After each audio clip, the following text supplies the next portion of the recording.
지난주에 이어서 오늘도요, 다윗의 분노와 지난주 말씀 속에 다윗이 길길이 날뛰는 그 분노의 모습을 보았습니다. 다윗의 분노와 그 분노를 다스리시는 하나님의 섭리에 대해서 은혜 받고자 합니다. 오늘날 뉴스를 보면요, 전 뉴스를 자주 봅니다. 왜? 세대 흐름을 알아야 되기 때문에 뉴스를 보면 자주 등장하는 단어가 분노입니다. 오늘 뉴스의 헤드라인도요, 오염수를 향해 왜 그리도 분노하는가? 이런 제목이 분노예요. 네. 그리고 어느 지역에 이렇게 고속도로가 하는 것이 백지화돼서 분노하고 있다. 그러고요. 네, 이러한 정치적인 분노 외에도요, 우리가 살아간 이 삶 속에서 무고한 시민에게 묻지 마, 폭행을 가하는 그런 분노로부터 직장 상사가 부하 직원에게 욕설을 퍼붓는 분노, 그리고 백화점이나 쇼핑센터에서 그 직원에게 갑질을 행하는 분노, 심지어 유치원에서 어린아이들에게 교사들이 폭력적으로 다루는 분노, 그리고 정말 차마 입에 담을 수 없는 가정에서 자기 자녀를 폭행하고 살인하는 분노, 이런 분노들이 하루가 멀다 하고 일어나고 있습니다. 자, 이 같은 불미스러운 일들의 대부분은 아주 사소한 상황으로부터 시작한다는 겁니다. 순간적인 분노와 화를 참지 못한 악순환의 반복이라는 겁니다. 그런데 문제는 이런 범죄적인 분노만이 아니라 우리 일상의 돌발성 분노가 우리 삶 속에 자주 빈번하게 일어나고 있다는 사실이, 이것이 바로 우리가 살아가는 오늘날의 문제라는 겁니다. 분노, 혈기, 화, 그리 낯설지 않죠? 처음 들어보세요? 아니요. 이게 낯설지 않는 단어가 됐다라는 겁니다. 분노, 화, 혈기. 주변을 돌아보면요, 정말 의외로 화가 난 사람들이 많아요. 네. 크던 작던 화가 난 사람들이 많고요. 그리고 순간적으로 우발적으로 혈기가 올라와서 폭력을 휘두르는 사람들이 의외로 많아졌습니다. 그래서 이 시대에 등장하는 단어가 분노 조절 장애. 분노 조절 장애라는 그러한 새로운 단어까지 생겼고요. 그리고 심지어 역사학자들은 오늘날 이 시대를, 저희들이 계속해서 이 다윗의 광야에 대해서 묵상하면서 혼란과 무질서의 시대, 아포리아 시대, 근데 역사학자들은 특별히 또 이 시대를 분노의 시대다. 혹시 여러분 시간 되시면요, 역사학자 판카지 미슈라가 지은 분노의 시대라는 책이 있습니다. 이 책을 한번 읽어보시면 19세기 유럽에서 나타났던 분노가 지금 아시아에서 나타나고 있다. 네. 이 시대를 분노의 시대라고 합니다. 자, 그러면 이제 여러분에게 한번 질문해 보세요. 왜 나는 분노하는 것인가? 분노 안 하세요? 네, 저부터 고백합니다. 저 분노합니다. 화낼 때 있습니다. 네, 제 아내가 증인입니다. 네. 왜 분노하는가? 왜 분노하는가? 한번 여러분에게 한번 질문 던져보세요. 참아야지 하잖아요. 우리 믿는 자들이잖아요. 하나님의 백성이잖아요. 참아야지. 예수 그리스도 닮아가요. 그러면서 또 왜 화가 날까요? 왜 혈기를 부리게 될까요? 네. 자, 이에 대해서 가천대 길병원 정신건강의학과 교수인 강승걸 교수님은 다음과 같이 대답하고 있습니다. 분노가 나타나는 상황은 첫 번째, 과도한 스트레스에 장기간 노출될 경우. 여러분의 경우를 한번 이렇게 생각해 보세요. 두 번째, 마음속에 억눌린 화가 장기적으로 쌓이는 경우. 세 번째, 성장 과정에서 정신적 외상이 있었던 경우. 네 번째, 낮은 자존감, 열등감, 무시당한다는 생각이 들 경우. 네 번째, 특권의식 및 피해의식. 다섯 번째, 뇌 감정 조절 기능 저하. 그리고 여섯 번째, 폭력에 대한 처벌이 약한 사회나 문화적 환경 등으로 발생할 수 있다. 마지막 여섯 번째는 사회 제도적 측면이겠죠. 그렇죠? 네, 6가지. 저는 여기에다가 하나를 더 더했으면 좋겠습니다. 지난주에도 저희들이 살펴보았듯이 내의라는 거. 내의가 발동하면 분노하게 돼 있어요. 네, 특별히 여러분이 운전할 때 내의가 발동하잖아요. 의가 발동하니까 욱하면서 운전할 때 다른 상대방의 운전자를 비난하는 거 아닐까요? 네, 껴들었다고. 내의가 발동할 때. 자, 이 7가지 중에 여러분은 주로 언제 분노하세요? 네. 목사님 그 6가지 다 생각이 안 나는데요. 네, 궁금하시면 저한테 말씀하시면 제가 알려드리겠습니다. 네. 아니면 가천대 이 강승걸 교수님 치면 아마 나올 겁니다. 네, 저는 이 7가지 중에 다윗의 경우를 한번 이렇게 적용해 봤어요. 다윗이 왜 분노했을까? 어울리지 않잖아요. 네. 왜 그렇게 분노했을까? 지난주에도 살펴보았듯이 자기를 죽이려고 그렇게 쫓아다니는 사울을 향해서는 분노 안 하면서 왜 한 번 딱 자기를 무시한 나발을 향해서는 그리도 길길이 뛰며 분노했을까? 네. 이 7가지 중에 제가 이렇게 봤더니 5가지가 해당되더라고요. 과도한 스트레스에 장기간 노출됐잖아요. 다윗은 계속 노출된 스트레스요. 2번째는 마음속에 억눌린 화가 있었잖아요. 누구를 향한? 사울을 향한 그 화가 있었어요. 계속 쌓여 있었다는 겁니다. 3번째로 무시당한다는 생각이 들은 거예요. 나발로부터 무시당한다. 4번째로 특권 의식이죠. 왜요? 내가 누군데? 그런 게 있잖아요. 네, 네가 저렇게 감히 나한테, 내가 하나님의 기름 부음 받아 다음에 왕이 될 사람이야. 그런데 네가 나한테? 네, 이런 어떠한 특권 의식이 있다라는 겁니다. 네, 그리고 5번째로 내 의죠. 왜요? 지난주 말씀 속에서도 뭐라고 다윗이 고백하나요? 내가 선을 베풀었는데 악으로 갚는다. 네, 7가지 중에 우리 강 교수님이 말씀하신 6가지에 제가 말씀드린 내 의라는 7가지 중에 다윗은 5가지가 해당이 되더라고요. 모르죠. 뇌 감정 조절의 기능자가 있었는지 모르겠습니다. 네, 의료학적으로는 저희가 모르니까요. 네. 바로 이 5가지 정도가 해당되는 것이었더라고요. 근데 이제 다음 단계로 넘어가야 되지 않을까? 이제 원인을 알았어요. 왜 분노하는지. 원인을 알았다면 어떻게 이 분노를 제어할 수 있을까라는 다음의 질문으로 들어가야 되지 않을까요? 어떻게 하면 분노를 잘 현명하게 다스릴 수 있을까? 분노도 감정입니다. 분노를 아예 안 할 수가 없어요. 감정이기 때문에 생길 수가 있습니다. 타락한 본성과 타락한 이 시대를 살아감에 있어서 분노, 화혈기 납니다. 근데 이거를 어떻게 다스려야 되는가? 어떻게 제어할 수 있는가? 자, 이에 대해서 강승걸 교수님은 3가지 방법을 소개합니다. 첫째, 우선 먼저 내 자신의 감정을 느끼고 상태를 알아야 한다. 내 감정을 느끼고 상태를 알아야 한다. 무슨 말이냐면요, 자신이 왜 지금 화가 나 있는지, 왜 화가 나 있는지 그 이유와 그 시작점을 살피고 분노의 패턴을 파악하는 것이 중요하다라고 말하고 있습니다. 다시 말해 분노를 통제하기 위해서는 언제, 어떤 이유로 분노하고 있는지 그 패턴을 읽어야 한다는 말입니다. 2번째로는요, 분노, 화가 날 때 1, 2분 정도 참아보고 그래도 견딜 수 없는 화가 치밀어 오른다면 피해라. 우선 피해라라고 그렇게 조언하고 있습니다. 도저히 감당이 되지 않을 정도로 화가 올라오면요, 그 상황을 피하는 것이 상책입니다. 그래서 그리스 속담에 이런 속담이 있습니다.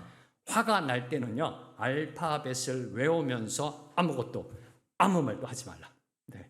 알파벳을 외우면서 아무 말도 아무것도 해서는 안 된다라고 교훈합니다. 자, 3번째로 강 교수님이 주는 그 가이드라인은요, 역지사지의 유연성 있는 사고방식과 유머 감각을 갖는 것이 중요하다.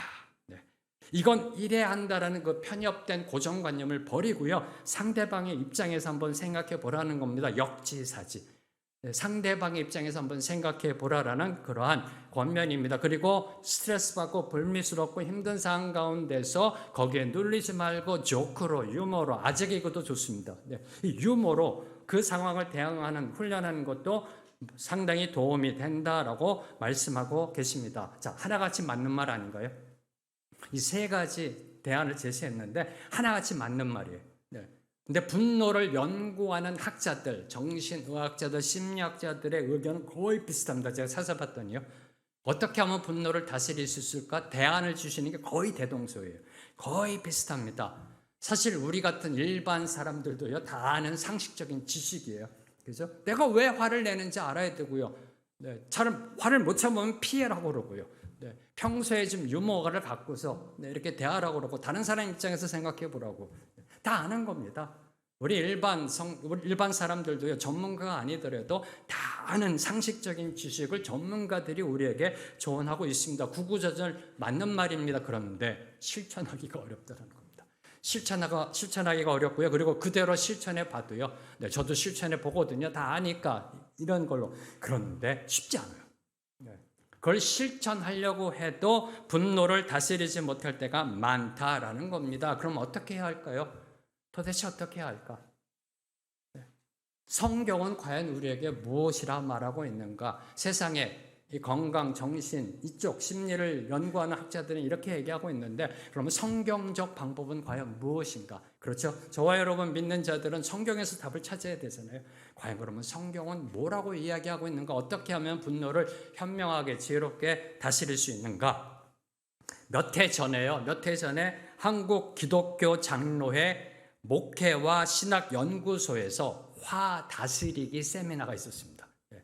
목회와 신학 연구소에서 화 다스리기 세미나를 열고요. 어떻게 하면 분노를 성경적으로 제어할 수 있는지, 어떻게 하면 분노를 지혜롭게 다스릴 수 있는지 여러 신학자들과 목사님들이 함께 모여 토론하고 의논하였습니다. 그쪽에 전문가들, 학자들, 신학자들, 그리고 그쪽에 관심이 있고 그동안 고민 많이 하셨던 목사님들이 함께 모여서 토론하였습니다.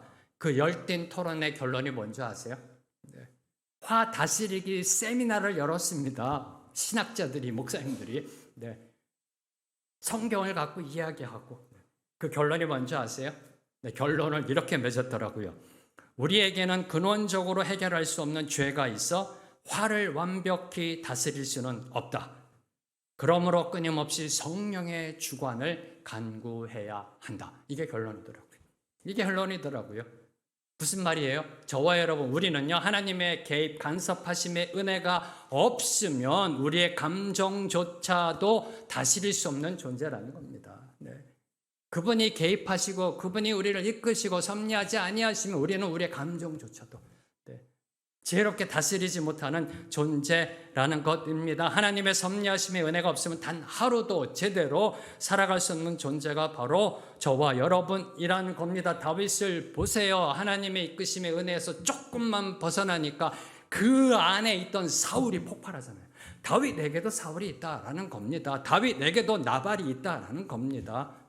하나님의 개입 간섭하심의 은혜대로 이끌림 받지 못하면요, 다윗이 사울이 되는 것, 저희들이 지난주 말씀 속에서 보아왔지 않습니까? 그래서 하나님께서는요, 나발을 향해 분노하고 있는 다윗을 진정시키기 위해, 그를 진정시키기 위해 이름 모를 나발의 하인과 그리고 나발의 아내 아비가일을 들어 사용하셨던 겁니다. 지난주는 우리들이 나발의 하인을 통해서 역사하신 하나님의 섭리, 그리고 오늘은 나발의 아내 아비가일을 통해 역사하신 하나님의 섭리를 통해 은혜 받고자 합니다. 저희가 지난 몇 주 동안 계속해서 살펴보았듯이 오늘날 저와 여러분이 살고 있는 이 시대를 혼란과 무질서의 시대라고 합니다. 어둠의 시대, 그리고 아포리아의 시대라고 합니다. 이런 시대를 저와 여러분이 살아가다 보면요, 우리는 간혹 자주 삶의 방향성을 잃고 방황할 때가 있습니다. 내가 인생을 지금 잘 살고 있는지, 내가 지금 어디에 있지, 뭘 향해 나가고 있지, 내가 왜 이토록 고생하지, 어떨 때 이런 방향성을 잃고서요, 방향성을 잃고 헤매일 때가 있다라는 겁니다. 인생의 그 어두운 숲속에서, 단테가 이야기했듯이 그 인생의 어두운 숲속에서 길을 잃고 방황하며 헤매이다 보면은 점점 신경이 쇠약해지고 아주 작은 일에도 민감하게 반응하게 됩니다. 인생의 큰 그림을 보지 못하고 요만한 것에 매여가지고 이리 하지도 못하고 저리 하지 못하고 감정적으로 대응할 때가 많다라는 겁니다. 그때, 바로 그때 우리가 누구를 만나느냐가 중요하다라는 겁니다. 단테가 신곡을 쓸 때, 단테가 어두운 숲속에서 헤매이고 있을 때 그때 나타난 사람이 누구냐면은 버질이라는, 신곡에 보면 버질, 고대 로마 시인인 베르길리우스가 나타나서 단테를 이끌잖아요. 누구를 만나느냐가 상당히 중요하다라는 겁니다. 다윗이 그의 삶에 크나큰 오점을 남길 수 있는 위기 상황에서 이 아포리아의 어둠 속에서 혈기 부리고 있을 때 그의 분노를 잠재우고 그의 소명을 다시 일깨워준 사람은 아이러니하게도 그 분노를 제공한 나발의 아내 아비가일이었다라는 겁니다. 성경을 보면요, 이 나발의 아내 아비가일은 나발의 하인으로부터 자초지종을 다 듣습니다. 어떤 일이 일어나고 있는지 모든 이야기를 다 듣습니다. 그때 아비가일은요, 이 인간이 정말 또 사고쳤어 하면서 나발에게 가지 않습니다. 그죠? 오늘날 자매님들이요, 잘 들으십시오. 오늘날 자매님들 같으면 그렇게, 이 인간이 또 사고쳤어, 내가 이걸 가만 냅두나 봐라 하면서 이렇게, 그렇게 하지 않았다는 겁니다. 자초지종을 듣습니다. 그리고 곧바로 수습에 들어갑니다. 곧바로 수습에 들어가고 다윗과 그 일행을 위해 음식을 장만하여 다윗에게로 나아갔습니다. 오늘 말씀 23절 말씀 함께 읽습니다. 시작. 아비가일이 다윗을 보고 급히 나귀에서 내려 다윗 앞에 엎드려 그의 얼굴을 땅에 대니라. 다윗을 보자 아비가일은요 타고 있던 나귀에서 급히 내려 다윗 앞에 엎드렸습니다. 엎드릴 뿐만 아니라 코를 땅에 대고 아예 얼굴을 땅에 대었습니다. 뭘 의미하는 걸까요? 이는 상대방을 높인다는 뜻입니다. 자신을 낮춘다라는 겁니다. 왜 이렇게 했을까요? 왜 이렇게 했을까요? 아녀자입니다. 그 지역의 지주의 아내입니다. 그런데 다윗을 향해 내려서 코를 얼굴에 땅에 대고 그냥 깜짝 엎드려 버립니다. 왜 이렇게 했을까요? 나발로부터 받은 모욕, 자존심에 상처난 다윗의 그 자존심을 다시 살려주기 위해서. 왜 지금 다윗이 화가 나 있나요? 모욕당했잖아요. 무시당했잖아요. 우선 그 부분부터 이 나발의 아내는 그 원인을 정확히 파악하고 대처하였던 겁니다. 화가 난 상대를 설득하는 일, 화가 난 상대의 그 분노를 잠재우는 일은요, 내 생각, 내 논리를 조리 있게 말하기 전에 잘 들어봐. 그건 이렇게 된 거고 이렇게 된 거고 네가 오해한 거고 이렇게 조리 있게 말하기 전에 우선 먼저 상대방의 마음을 헤아리고 배려하는 것으로부터 시작된다. 참으로 지혜로운 여인이었음을 보여주고 있는 겁니다. 나발로 인해 구겨진 자존심, 나발로 인해 상처난 그 자존심을 최상의 예를 갖춰 세워준 아비가일은 이제 본격적으로 왜 자신이 지금 다윗을 찾아왔는지 그 이유에 대해서 24절에서 31절에 자세하게 설명하고 있습니다. 이 설명을 하면서 특별히 25절을 보면요, 어리석고도 불량한 나발을 개의치 말라라고 호소하면서요, 긍휼히 베풀어 주기를 간청하고 있습니다. 자, 이 아비가일의 간청은 이렇게 시작합니다. 24절 말씀 함께 읽습니다. 시작. 원하옵나니 내 주는 이 불쌍한 내게로 돌리시고 여종에게 주의 귀에 말하게 하시고 이 여종의 말을 들으소서. 다시 읽겠습니다. 제가 누누이 강조하잖아요. 기독교의 본질은 말씀이다. 말씀의 능력은 설교가 아닙니다. 말씀의 능력은 강의가 아닙니다. 말씀의 능력은 말씀입니다.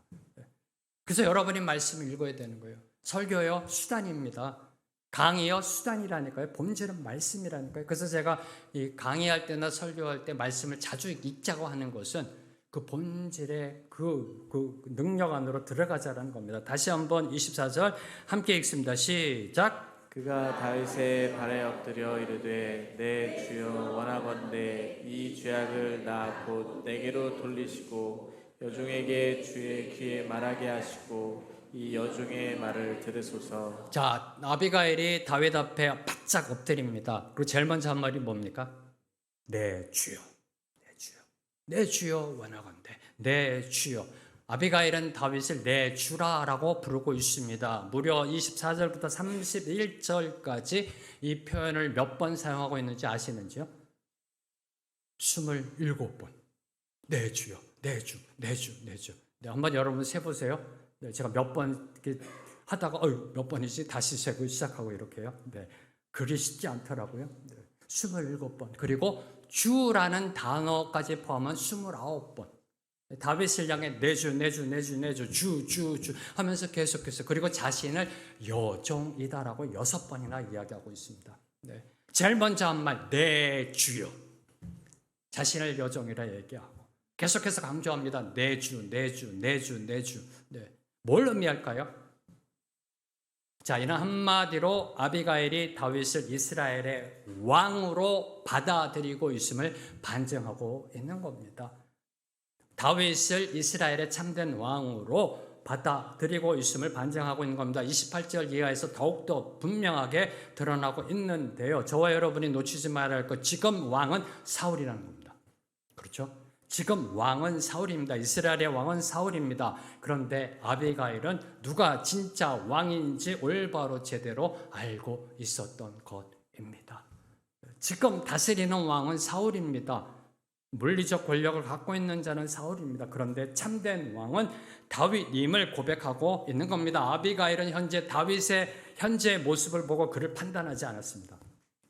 지금 다윗의 현재 상황을 보고 그를 판단하지 않았습니다. 다시 말해 시대를 이끌어 가신 하나님의 뜻과 섭리에 영안이 열려 있었던 겁니다. 영안이 열려 있었던 겁니다. 이를 증명한 것이 30절입니다. 30절을 여러분이 보시면 여호와께서 내 주에 대하여 하신 말씀대로 하나님의 말씀을 듣는 자였고요. 하나님의 말씀을 깨닫는 자였다라는 겁니다. 누가요? 아비가일이. 네. 저는 이 말씀을 묵상하면 묵상할수록요. 와, 정말 대단한 여인이다. 대단한 여인이다. 하나님이 준비하신 여인이다. 어쩌다가 나발과 같은 사람에게 시집 갔을까? 그때도 아마 중매였을 거다. 억지로 부모가 가라고 그러니까. 정말 나발에 비해서는요. 정말 아까운 여인입니다. 네. 이 영안이 열려 있었어요. 영안이요. 내 주 여호와께서 하신 말씀대로 하나님의 말씀을 듣고 있었고 하나님의 말씀을 깨닫고 있었고 이런 사람이 하나님의 섭리에 쓰임 받는 자라는 겁니다. 하나님의 말씀에 하나님의 섭리에 쓰임 받는 자. 그런데 이 팩트에서 저와 여러분이 놓치지 말아야 할 것, 사울 왕도 다윗이 하나님에 의해 이스라엘의 왕으로 세워졌음을 알고 있었다라는 겁니다. 그렇죠? 네. 사울 왕도 다윗이 하나님께 기름 부음 받아 이스라엘의 왕으로 세워졌다는 거, 그 팩트를 알고 있었습니다. 계속해서 사울도 고백하잖아요. 내가 안다. 네가 왕이 될 건 나도 안다. 그러면서요. 이미 알고 있었다라는 겁니다. 그런데 문제는 그 사실을 믿음으로 받아들여 순종하지 못했던 겁니다. 아는 것과 믿는 것은 다르다. 머리로 아는 것과 삶으로 믿는 것은 다르다라는 사실을 보여주고 있는 겁니다. 지금 이 땅 대한민국 누가 다스리고 있나요? 지금 이 땅 대한민국의 주권적 통치가 누구에게 있나요? 윤석열 대통령이요? 아니면 국민이요? 백성이요? 이에 대해서 나다나엘이 이렇게 대답합니다. 요한복음 1장 49절 말씀. 요한복음 1장 49절 말씀. 나다나엘이 대답하되 랍비여 당신은 하나님의 아들이시요 당신은 이스라엘의 임금이로소이다. 나다나엘이 대답합니다. 예수 그리스도가 이 땅의 왕이시다. 이 땅의 임금이시다. 이 대한민국을 다스리시는 분이다라는 겁니다. 믿으시는지요? 믿으신다면 그 믿음을 이제 우리의 삶으로 보여주어야 한다는 겁니다. 사울 왕처럼 팩트로 머리로만 아는 것이 아니라 아비가일처럼 삶으로 보여주는 그러한 믿음으로 나아가야 한다라는 겁니다. 그래야 하나님의 섭리에 쓰임받을 수 있습니다. 그래야 오늘날 이 21세기 하나님의 나라와 그 의가 세워지는데 저와 여러분이 쓰임받을 수 있다라는 겁니다. 자, 다음으로 다윗을 내 주라 부른 아비가일이 그 다음으로 한 말. 내 주여 원하건대 이 죄악을 나 곧 내게로 돌리시고. 내 주여 원하건대 이 죄악을 나 곧 내게로 돌리시고. 28절을 보더라도요, 내 허물을 용서해달라고 말하고 있습니다. 자, 우리는요, 저와 여러분은요, 다른 사람의 결점과 허물의 불량함을 지적하는 데 있어서는 도 같았어요. 그죠? 오죽했으면 예수님이요, 네 눈 안에 있는 티부터 봐라, 들보부터 봐라, 다른 사람 눈에 있는 티 그거 꺼내려고 하지 말고 그렇게 말씀하셨을까, 그죠? 다른 사람의 허물과 잘못과 실수의 불량함을 지적하는 데는 도사의 도사, 전문가입니다. 어찌 그리도 잘 보는지 몰라요. 안 그러세요? 아니죠? 네, 저만 그렇습니다. 네, 우리 성도님도 안 그러실 거예요. 네, 정말 부지런해요. 정말 열심히 해요. 어떻게 그렇게 보는지요? 네, 정말 열심인데 그 불량함이, 그 사람의 불량함이 내 탓이다라고까지 생각하는 사람이 거의 없다라는 거예요. 그 불량함이 내 탓이다라고 생각하는 것까지 나아가지 못하는 겁니다. 내가 그를 바로 잡아주지 못했기 때문에, 내가 그를 올바로 이끌지 못했기 때문에 라는 생각까지 미치지 못한다라는 겁니다. 그러나 아비가일은 남편의 죄가 곧 자신의 책임임을 인정하고 있습니다. 다윗에게 자신의 허물을 용서해 달라고 자신의 허물로 인정하고 있습니다. 나발이 범한 무례에 대해 나 몰라라, 내가 한 거 아니야, 그는 원래 어리석어, 그렇게 오죽했으면 이름이 나발이야, 나발. 네. 나 몰라, 내가 한 거 아니야. 아유, 또 사고 쳤구나. 아유, 저거, 아유, 지긋지긋해 라고 한 것이 아니라, 나 몰라라가 아니라 자신이 책임지겠다고 나서고 있는 모습입니다. 전 이 모습을 묵상하면서 한 단어로밖에 표현할 수가 없었어요. 이 모양 저 모양의 이 신학적 용어를 막 하면서 여러분에게 어떻게 말씀드릴까 고민하다가 그냥 딱 나오는 단어가 아름답다. 아름답다. 네. 뭐 형형색색의 아름다움이 아니라 그 인격의 깊음의 숭고함의 아름다움이잖아요. 정말 이 인간으로서 가질 수 있는 이 본질적 그 아름다움을 보여주고 있는 겁니다. 세상은요, 자신이 범한 허물도 어떻게 하면 다른 사람에게 떠넘길까? 네. 다른 사람에게 덤탱이 씌울까라고 애쓰고 있는데요. 그것이 세상의 모습인데 아비가일은 정반대의 모습을 보여주고 있습니다. 그 품격의 아름다움을 보여주고 있습니다. 자, 모범적인 성도라면 오늘 말씀 속 아비가일처럼요, 공동체를 향한 책임지는 희생의 섬김이 있어야 합니다. 공동체 멤버들을 향한, 내가 아는 사람들, 그 사람들을 향한 책임지는 희생의 섬김이 있어야 합니다. 왜요? 왜 그래야 되나요? 왜 바보같이 난 아무 잘못도 없고 나는 한 것도 없고 왜 내가 덤탱이 써야 하나요? 왜 그래야 돼요? 왜 아비가일이 지금 덤탱이를 쓰고 있나요? 저지른 건 나발인데 왜 아비가일이 나서서 내 잘못이다, 내 허물이다, 용서해달라고. 저와 여러분이 왜 나는 아무 잘못도 없는데 덤탱이를 써야 하는가요? 그 답은 아주 간단합니다. 주님이 그렇게 하셨으니까. 주님이 그렇게 하셨으니까.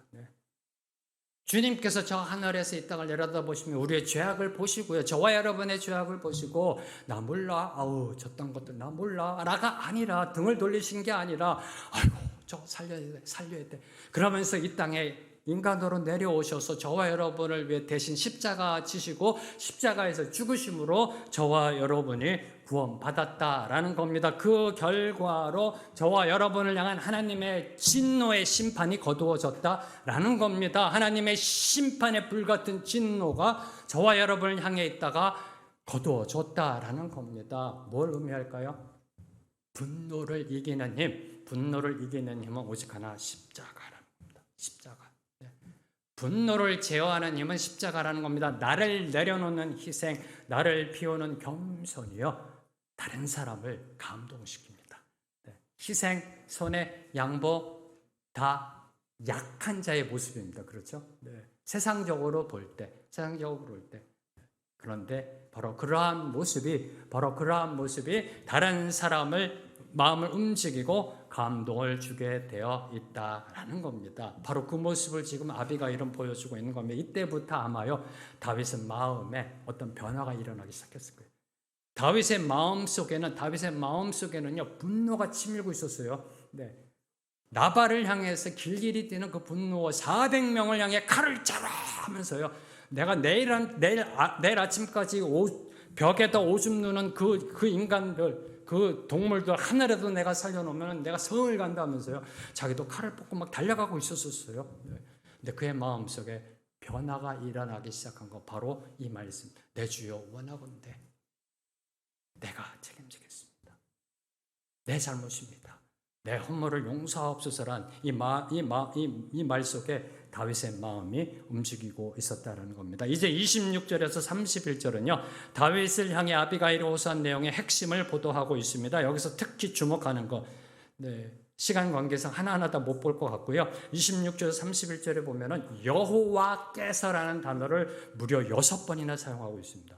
여호와께서, 주어가 여호와께서입니다. 먼저 26절 보면 여호와께서 살아계시고 여호와께서 다윗이 직접 원수 갚는 일을 막으셨고, 28절 여호와께서 다윗의 집을 든든히 세우시고, 29절 여호와께서 다윗의 원수를 던지시고, 30절 여호와께서 다윗을 이스라엘의 지도자로 세우시고, 31절 여호와께서 다윗을 후대하실 것. 반복이라는 건 강조입니다. 그렇죠? 뭘 강조하고 싶었던 걸까요? 아비가일이요. 여호와께서 뭘 말하고 싶었던 걸까요? 하나님의 절대 주권. 하나님의 절대 주권입니다. 다윗이 직접 원수 갚는 일을 막는 분도 하나님이시고, 다윗의 집을 세워주시는 분도 하나님이시며, 다윗의 원수를 갚아주시는 분도 하나님이시라는 것입니다. 그런데 지금 다윗이 하고자 하는 게 뭔가요? 자신이 직접 원수 갚겠다는 겁니다. 자신이 직접 원수 갚겠다. 만약 지금 다윗이 나발을 응징한다면 하나님의 절대 주권을 침해하는 것이다라는 이것을 지금 아비가일은 말하고 있는 겁니다. 참으로 지혜로운 여인이라는 겁니다. 이 하나님의 주권을 강조함 속에 특별히 다윗을 향한 하나님의 주권적 보호하심의 섭리가 강하게 임하고 있음을 강조합니다. 29절 말씀 함께 읽습니다. 시작. 생명을 찾을지라도 내 주의 생명은 내 주의 하나님 여호와와 함께 생명 싸개 속에 쌓였을 것이요 내 주의 원수들의 생명은 물매로 던지듯 여호와께서 그것을 던지시리이다. 네, 여러분이 많이 들어본 말씀입니다. 하나님의 생명 싸개 안에 있다. 네, 많이 들어보신 말씀. 이게 바로 오늘 말씀 속에 나오는 말입니다. 내 주의 생명은 내 주 하나님 여호와와 함께 생명 싸개 속에 쌓였을 것이요. 정말 놀라운 영적 해안을 갖고 있는 여인입니다. 왜요? 지금 다윗이 어떤 상황인가요? 사울의 추격을 피해 다니고 있는 상황. 네. 사울이 지금 다윗을 죽이려고 하잖아요. 네. 군대를 이끌고 와가지고 이스라엘의 그 정예부대 특전사를 이끌고 와서 다윗을 죽이려고 하고 있지. 이 상황을 꿰뚫고 보고 있는 겁니다. 그런 가운데에서도 다윗, 당신은 안전할 겁니다 라고 선포하는, 하나님의 섭리를 보면서 영적 해안으로 선포하는 말씀입니다. 사울 왕이 지금 당신을 죽이려 해도 그가 감히 당신을 넘보지 못할 겁니다. 왜냐하면 하나님의 생명 싸개 안에 있기 때문에, 생명 싸개 속에 있기 때문에 저희들이 기도할 때도 찬양할 때도 말씀 묵상할 때도 이 말씀을 많이 읽고 있습니다. 저도 요번에 이 말씀을 좀 더 연구하고 들어가다가 놀라운 깨달음을 받은 게 있습니다. 생명 싸게 하면 저는 그냥 보자기 정도로 생각했어요. 이렇게 생명 싸게 보자기 안에 묵는다. 근데 원어적인 걸 보니까 to be tied up. 근데 번들. 네. 꾸러미로 묶는다라는 겁니다. 이게 생명 싸게가 꾸러미로 묶어버린다, 번들로 묶어버린다라는 뜻이더라고요. 그래서 제가 제일 좋아하는 거 있잖아요. 제가 제일 좋아하는 거 1+1 좋아한다고 그랬잖아요. 잊어버리셨어요? 저는 1+1을 되게 좋아합니다. 왜 좋아한다고 그랬죠? 가운데 십자가가 있기 때문에. 가운데. 벌써 잊으셨군요. 저는 1+1을 너무 좋아해요. 편의점을 가도 어디 슈퍼마켓 가고 보면 1+1 보면 너무 반가워요. 가운데 십자가가 있잖아요. 이거예요. 생명 싸개 속에 속해 있다는 건 1+1이라는 거예요. 1+1. 묶여 있잖아요. 테이프로 묶어놨잖아요. 그 물건을 팔 때 묶여 있다라는 겁니다. 그럼 다윗은 누구와 하나로 묶여 있는가요? 오늘 말씀 29절에 하나님 여호와와 함께 묶여 있다는 거예요. 번들 같이 꾸러미로 묶여 있는 겁니다. 여호와 하나님과 함께 묶여 있다면 무엇이 문제가 될런지요? 안 그렇습니까? 하나님과 함께 묶여 있어요. 그러면은 나발의 도움이 없어서 설사 굶는다 할지라도 사울의 추격으로 인하여 위협받고 고난 속에 있다 할지라도 하나님이 나와 함께 묶여 있다면 무엇이 걱정일런지요? 무엇이 두려우실런지요? 바로 이 이야기를 지금 아비가일이 하고 있는 겁니다. 하나님과 함께 묶여 있다면, 하나님의 생명 싸개 안에 있다면 그 어떤 것도 해를 가할 수가 없습니다. 누가 감히 하나님 앞에, 그죠? 해를 가할 수 있습니까?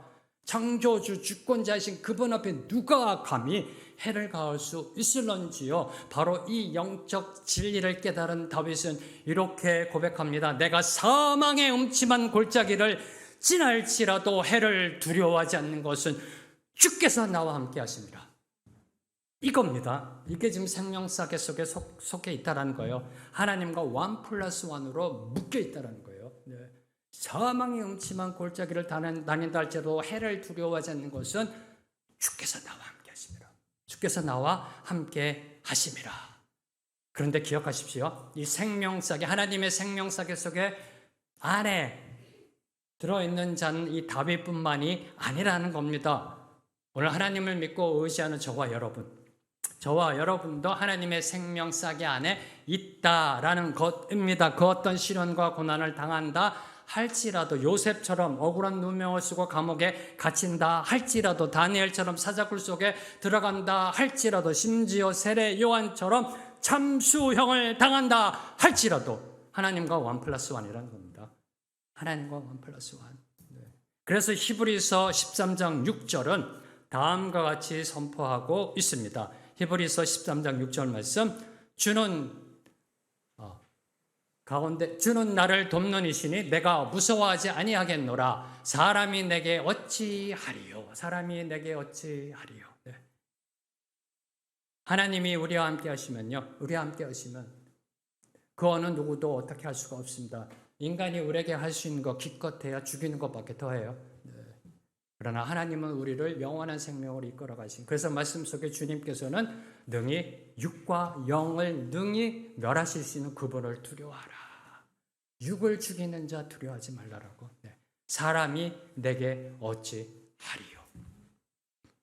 이제 30절에서 31절은요. 다윗을 향한 아비가일의 간청의 그 결론 부분입니다. 다윗이 왕이 될 것을 선포하며 그 간청의 끝을 맺고 있습니다. 30절, 31절 말씀 두 구절 함께 읽습니다. 시작. 여호와께서 내 주에 대하여 하신 말씀대로 모든 선을 내 주에게 행하사 내 주를 이스라엘의 지도자로 세우실 때에 내 주께서 부주한 피를 흘리셨다든지 내 주께서 친히 보복하셨다든지 함으로 말미암아 슬퍼하실 것도 없고 내 주의 마음에 걸리는 것도 없으리시니 다만 여호와께서 내 주를 후대하실 때 원하건대 내 주의 여종을 생각하소서 하니라. 자, 30절 뒷부분에 보면은 내 주를 이스라엘의 지도자로 세우실 때, 31절에 보면 여호와께서 내 주를 후대하실 때, 이는 장차 다윗이 사울을 대신하여 이스라엘의 지도자가 될 것을 확신하고 있는 선포입니다. 왜 그러면 아비가일은 이 선포로 그의 간청을 끝을 맺고 있는가? 왜 장차 될 일을 지금 얘기하고 있는가? 다윗에게 이 말을 하고 있는 이유가 무엇인가? 지금 다윗의 생각을 바로잡기 위해서, 다시 말해 복수욕으로 말미암아 다윗의 눈에 끼어 있는 어리석음의 비늘을 떼어내고자 하는 겁니다.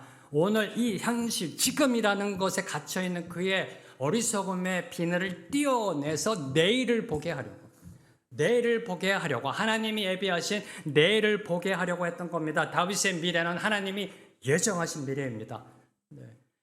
하나님께서 함께 하심으로 보장된 미래입니다. 하나님이 기름 부어 세우셔서 이스라엘의 지도자가 되는 미래입니다. 그런 분이 장차 왕으로 되실 분이 지금 불량한 자 저 하나 가지고 그렇게 길길이 뛰며 화내며 그의 피를 흘려봤자 무슨 소용이 있겠습니까? 나중에 괜히 흠만 됩니다. 이게 바로 결론이라는 겁니다. 이게 바로 아비가일이 다윗에게 말하고자 하는 결론이자 핵심이었다라는 겁니다. 한마디로 큰 그림을 보라라는 겁니다. 내일을 보라라는 겁니다. 아포리아에서 포리아로 나아가라라는 그러한 지혜의 조언입니다. 오늘 우리 역시요, 미움, 분노, 시기, 질투 등의 비늘을 떼어버려야 한다는 겁니다. 오늘의 이 현실 속에 저와 여러분이 내일을 보지 못하게 만드는 것들, 시기, 질투, 미움, 이런 것들, 이 비닐을 떼어내고 내일을 볼 수 있어야 한다는 겁니다. 미래의 말, 주님의 영광을 바라볼 수 있어야 한다라는 겁니다. 그래야 오늘을 제대로 올바로 살아낼 수 있습니다. 내일을 봐야, 내일의 이 말 하나님의 영광을 봐야 오늘을 제대로 멋있게 그까짓 거 하면서 살면서 여유롭게 정말 품위를 지키면서 살아낼 수 있는 겁니다. 우리가 잠시 받는 환난에 경한 것이 아니라 지극히 크고 영원한 영광에 흉한 것을 보는 저와 여러분이 되기를 주님의 이름으로 선포합니다. 자, 이제 마지막으로 32절에서 33절은요, 아비가일의 간청에 대한 다윗의 반응입니다. 32절, 33절 말씀 함께 읽습니다. 시작. 다윗이 아비가일에게 이르되 오늘 너를 보내어 나를 영접하게 하신 이스라엘의 하나님 여호와를 찬송할지로다. 또 내 지혜를 칭찬할지며 또 내게 복이 있을지로다. 오늘 내가 피를 흘릴 것과 친히 복수하는 것을 내가 막았느니라. 다윗은 아비가일의 말을 들었습니다. 네. 아비가일의 말을, 지혜로운 말을 듣고 그것에 수긍하면서 32절에 하나님을 찬양합니다. 하나님을 찬양해요. 그리고 아비가일이 자기의 살인과 복수를 막았다고 칭찬하였습니다. 참으로 이게 다윗의 장점인 것 같아요. 다윗의 장점입니다. 자, 여기서 저와 여러분이 먼저 묵상하는 것, 뽑은 칼을 다시 칼집에 넣는 것, 말처럼 그리 쉬운 일이 아니다라는 겁니다. 그렇죠? 네. 칼을 뽑았으면 뭐래도 잘라라고 그러죠? 물에도 잘라라는 것이 세상의 이치예요. 그렇죠? 네. 뽑았어요. 다시 넣는다는 거 자존심의 문제고요. 네. 어떠한 그 품위의 문제고요. 네. 이거 괜히 넣었다간 얕잡아 보고 다음에 또 저 사람 저렇게 가벼운 사람이야. 만만하게 보지는 않을까. 이 생각 저 생각 계산기를 두드리는 게 세상의 논리요, 세상의 이치입니다. 그렇죠? 칼을 뽑았습니다. 그런데 다시 칼집에 넣는 거 쉬운 게 아닙니다. 그것도 화가 난 상태에서. 화가 난 상태에서 칼을 뽑았어요. 네. 그러면 나발만이라도 응징하든지. 네. 근데 다시 칼집에 넣어요. 그 어려운 일을 지금 다윗이 하고 있다는 겁니다. 네. 말은 쉬운데 행동으로 하기 정말 어려운 거를 지금 다윗이 하고 있다는 겁니다. 다시 말해 실수를 인정하고 실수에서 돌이키고 있다는 겁니다. 이것이 다윗을 위대하게 만드는 영성이에요. 이것이 다윗의 장점입니다. 여기뿐만 아니라 다윗의 인생을 보면요. 네. 실수 안 하는 것, 죄 안 짓는 것, 그게 아니라 실수했을 때, 죄를 졌을 때 그것을 인정하고 깨닫고 하나님 앞에 나가 엎드리는 것. 이것이 저는요, 믿음의 대장부의 영성이다. 믿음의 대장부의 영성이다. 그리고 하나님의 마음에 합한 자의 영성이고 오늘 저와 여러분이 본받아야 될 영성이라는 겁니다. 자, 그러면 다윗은 어떻게 뽑은 칼을 다시 칼집에 넣을 수 있었는가? 아비가일이 얘기했기 때문에. 그런데 그 아비가일의 말을 하나님의 음성으로 들었기 때문입니다. 아비가일의 말을 인간의 말로 들었다라면 다시 칼집에 칼 못 꽂습니다. 아비가일의 말을 하나님의 음성으로 들었기 때문에 다시 말해 다윗에게 들을 귀가 있었다라는 겁니다. 영의 귀가 열려 있었다는 겁니다. 그래서 다윗이 위대한 믿음의 선조인 것입니다. 들을 귀가 있었고요. 영의 귀가 열려 있었기 때문입니다. 성경에 기록된 다윗의 행정을 보면요. 놀랍게도 그는 듣지 말아야 할 말은 듣지 않았습니다. 그리고 들어야 할 말은 누가 하든 그 말을 들었습니다.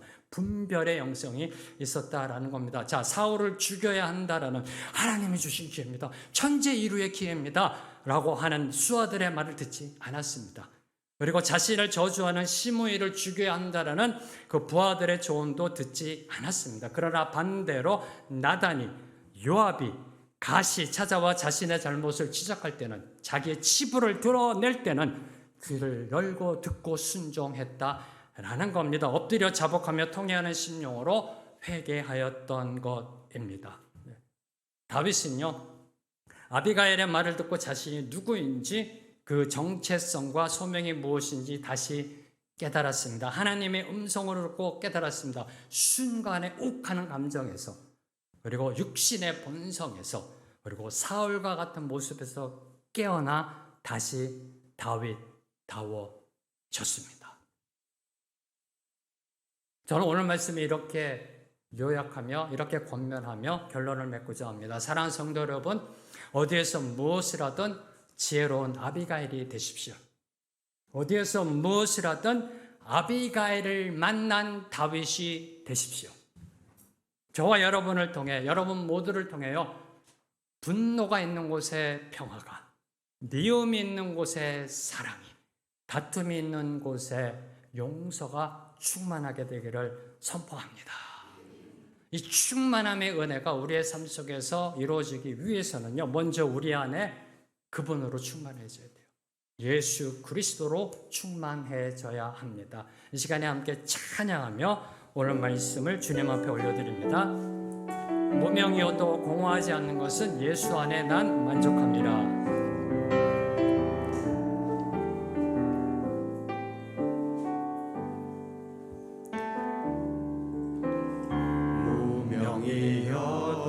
공허하지 않은 것은 공허하지 않은 예수 안에 난 만족함이라. 예수 안에 난 만족함이라. 가난하여도 부족하지 않은 것은 부족하지 않은 것은 예수 안에 오직 나는 부요함이라. 부요함이라. 고난 중에도 견뎌낼 수 있는 것은 주의 계획이 때문이라. 주의 계획 믿기 때문이라. 실패하여도 일어설 수 있는 것은 실패하여도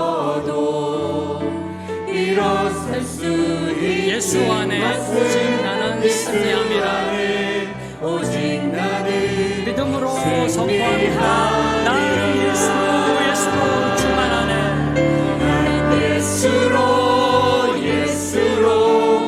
예수로 충만하네. 난 예수로 충만하네. 난 예수로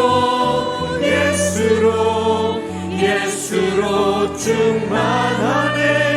영원한 왕 내 안에 살아계시네. 한 번 더 고백합니다. 난 예수로 충만하네. 예수로 충만하네. 난 예수로 충만하네. 난 예수로 충만하네. 영원한 왕 내 안에 살아계시네. 난 예수로 충만하네. 난 예수로 충만하네. 난 예수로 충만하네. 난 예수로 충만하네. 영원한 왕 내 안에 살아계시네. 주님 감사합니다. 우리 안에 늘 항상 충만하심에 예수님의 권능이 임하게 하여 주시옵소서. 예수 그리스도 한 분만으로 만족하고 예수님의 삶을 드러내는 귀한 삶 살게 하여 주시옵소서. 오늘 말씀 속에 하나님의 섭리의 은혜가 얼마나 귀한지 다시 한번 깨달았습니다. 주님, 우리의 24시간 360일 우리의 일생 가운데 개입하시고 간섭하여 주시어서 하나님의 자녀답게 살아가는 은혜를 누리게 하여 주시옵소서. 예수님의 이름으로 기도합니다. 아멘.